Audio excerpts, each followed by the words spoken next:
you guys, welcome back to Lisa and Company. It's Christmas in July.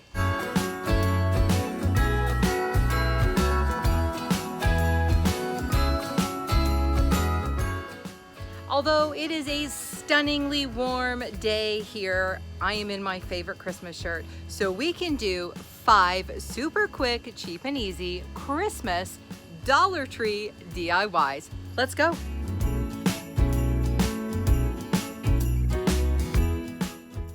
First up today, I am using some of my favorite Dollar Tree food storage containers. I love these because they look like those little pint containers that you get at like roadside markets. And these ones are absolutely perfect for Christmas DIYs because they are red. I'm also going to be using one of the dollar store candlesticks that turned out not to be a dollar store candlestick, turned out to be, I think, an actual crystal candlestick that I picked up at the Wreath store. So I'm using my homemade chalk paint, and this takes several coats when you're painting on glass. But then I just took a little bit of that paint and using that to dry brush. Now I did have to pick up just a little bit more paint because I wanted a slightly heavier dry brush look than just what I had there. So you can see I'm just kind of going from top to bottom, pressing my brush down and dragging it sideways over the crate. I'm going to do that on both of those, and I'm also going to make sure I go right around the top of the crate. Once it was dry, I did go ahead and glue that candlestick on. I used my E6000, left it overnight, didn't even use any hot glue for that one. Now we're going to take a little bit of that dollar store red and white baker's twine and just wrap it around the top just for a little something. I don't want to over embellish these. I love that twine, and I think it looks great on pretty much every Christmas DIY.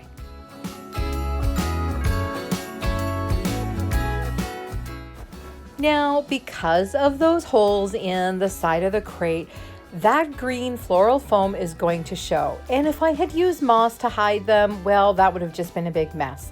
So I have these Dollar Tree napkins. I actually use them for my Canada Day DIYs, and I am simply going to wrap it around and pop it in, and that does a beautiful job of camouflaging the green foam. It doesn't even really look like it's there. Now, I fully intended to use Dollar Tree Christmas trees in these, but you guessed it, I have no idea where they are.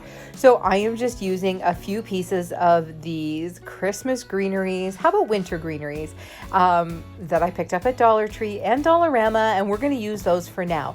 But you guys, you know, once I uncover those Dollar Tree Christmas trees, they're going in here.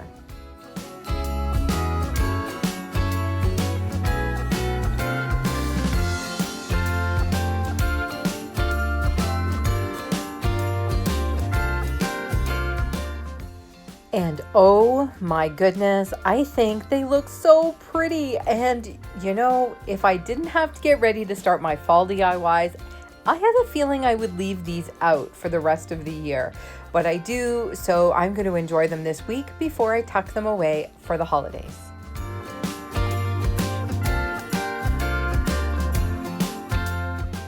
Now we are going to make a trio of really fun Dollar Tree Christmas trees. We're going to use the Dollar Tree canvases. These are the 5x7 and a whole bunch of really fun bits and pieces.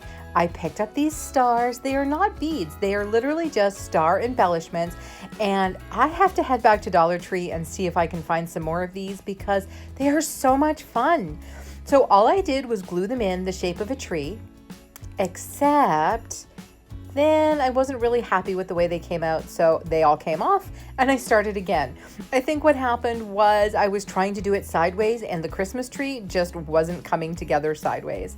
Then I took some of the Dollar Tree stir sticks and used those for my tree trunk and just gently brushed a tiny bit of white paint over top because I really wanted everything to look like it was still wood, but I just wanted to tone it down a tiny bit. I am using some ribbon I picked up at Dollar Tree last year. It is so pretty, it says "Believe" all over it.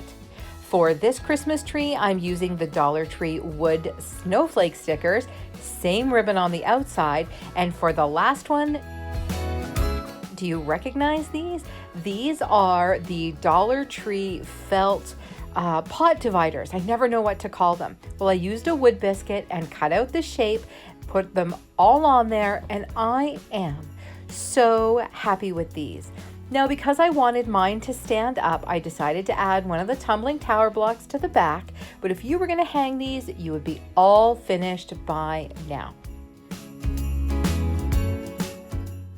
You know you're feeling the Christmas spirit when you pretty much love all the DIYs you're working on. I think what I love most about these is I'll be able to use them all winter long.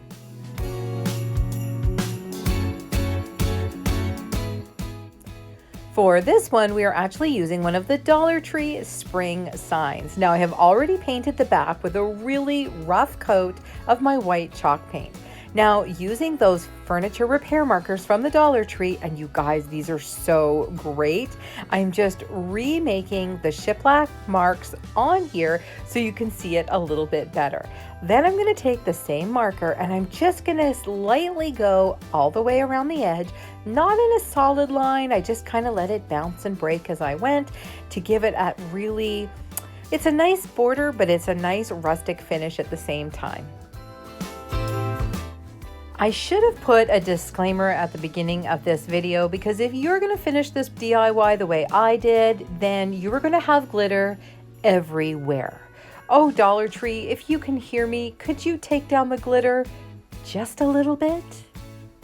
I had these for a couple of years, you guys, and the reason I have never used them is because of the glitter. Yes. I had glitter on all my clothes, I had glitter all over my studio, and of course it made its way all through the house. Need I say more? Anyway, we are going to take, I think, 5 of these bunches, and I'm simply going to bend them around and use a little bit of wire to tie them onto these little mini Dollar Tree wire wreaths. And as I go, I'm just going to slightly bend each bunch and add it on. The beauty with this is you could actually very easily take this apart like you'd ever want to touch these glitter boxwood ever again. But if you did, you could easily take them off and use them for another DIY. I do love the way this came out, but oh my goodness, the glitter. Did I mention the glitter? I may have mentioned the glitter. All right, back to where we were. I took the last piece I had of that gray felt pot divider thingy that I never know what to call, and I used that to hang my wreath right on the board.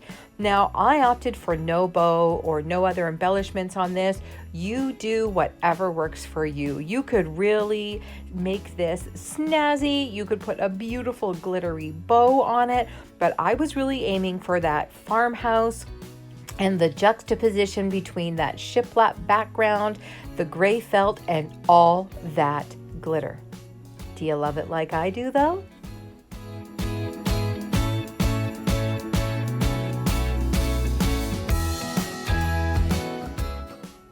I found these great Recollections Garland chalkboard things on a recent Dollar Tree haul, and I am going to make a really simple garland. Now, it's not often that you see a fork in one of my videos, but it was the perfect tool for what we were doing. I'm using this Dollar Tree yarn to create some really little pom-poms, and even though I have a pom-pom maker, I find for small ones the fork is perfect. So I put a piece in and hold it out of the way with my hand, and then I wrapped it 75 times.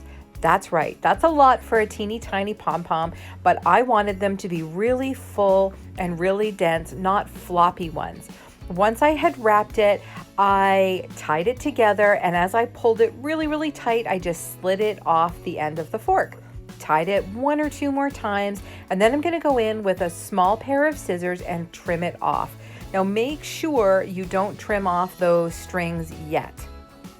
This is a little tiny bit tricky, but only because getting the point of the scissors in is a little bit tricky.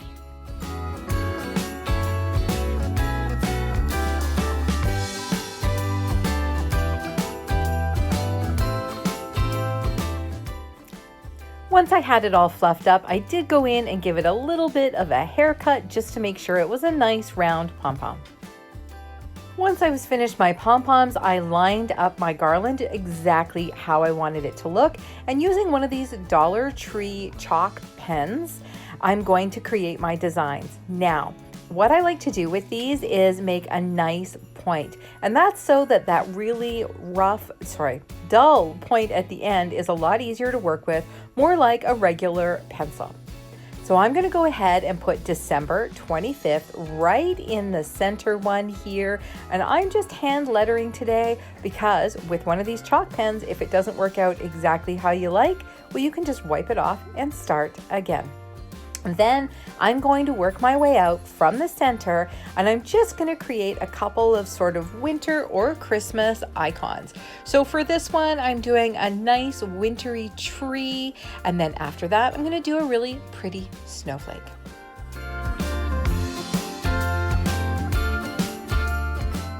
Next up, I am simply going to thread these on more of the yarn. This is so easy, and it makes it a great, really easy project to do with the kids or grandkids. Then I'm going to tie my pom-poms right on, trim those strings, and hang it on my mantle. Now, after I was finished, of course, I had a really fun idea, and wouldn't this have been great with some bells added to it? Maybe next time.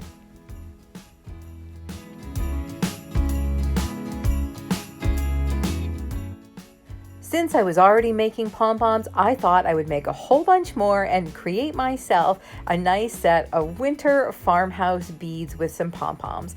Now, again, wouldn't this have been a good one with bells if only I knew where they were? But I decided to stick with the snowflakes, the white yarn, the white pom-poms, and the natural wood beads, which you guys, I got at Dollar Tree. Isn't that crazy that they actually have these great beads now?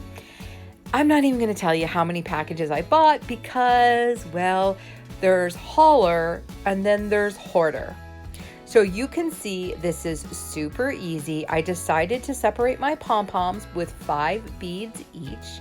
At one end, I'm going to put those snowflakes together and create one end of my farmhouse beads. And at the other end, we're going to make a super simple but really pretty white yarn tassel.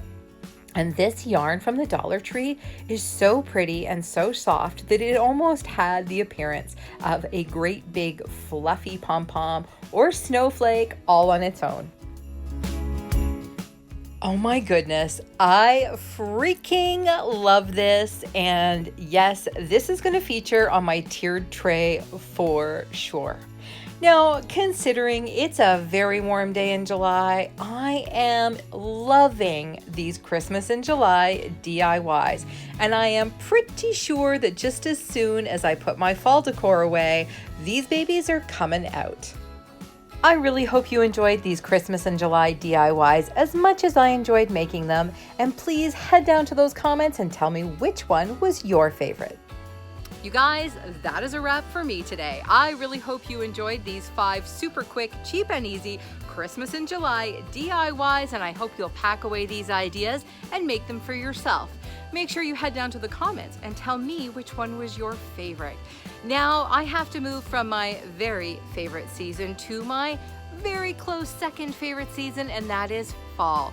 Fall DIYs start this week, so make sure you've hit your subscribe button and your notification bell so you don't miss any of the fall DIYs. You guys, thanks as always for stopping by Lisa & Company, and we'll see you in the next video. Bye! Here's a couple more videos I thought you might enjoy, and don't forget to follow us over on Facebook and Instagram, where you never know what you'll find. You guys, if you enjoyed this video, please make sure you hit that like button, and we'll see you next time.